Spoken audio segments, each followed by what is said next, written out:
સુરતમાં સ્થાનિક પોલીસ મથકના ભ્રષ્ટ વહીવટદારોના આશીર્વાદથી ચાલતા દારૂના અડ્ડાઓ પર વારંવાર સ્ટેટ મોનિટરિંગ સેલની ટીમ દરોડાની કાર્યવાહી કરી રહી છે। તે ફરી સ્ટેટ મોનિટરિંગ સેલની ટીમે બાતમીના આધારે સિંગણપર પોલીસ મથકની હદમાં દારૂના અડ્ડા પર દરોડા પાડી 7ને ઝડપી પાડી લાખોની મત્તા કબજે કરી છે।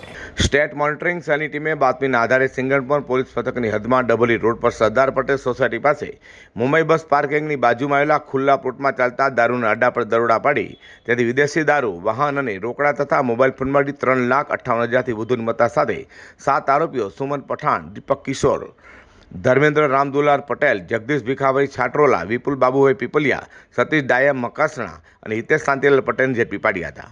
ચંદ્રકાંત નારણ, દીપક કુમાર દિનાના તથા રિક્ષા માલિક દારૂનો જથ્થો આપી જેના લાઇટ સપ્લાય આપનાર સહિત 5ને પોલીસે વોન્ટેડ જાહેર કરી તમામ વિરુદ્ધ સિંગણપર પોલીસ મથકે ફરિયાદ નોંધાવતા વધુ તપાસ સિંગણપર પોલીસે હાથ ધરી છે।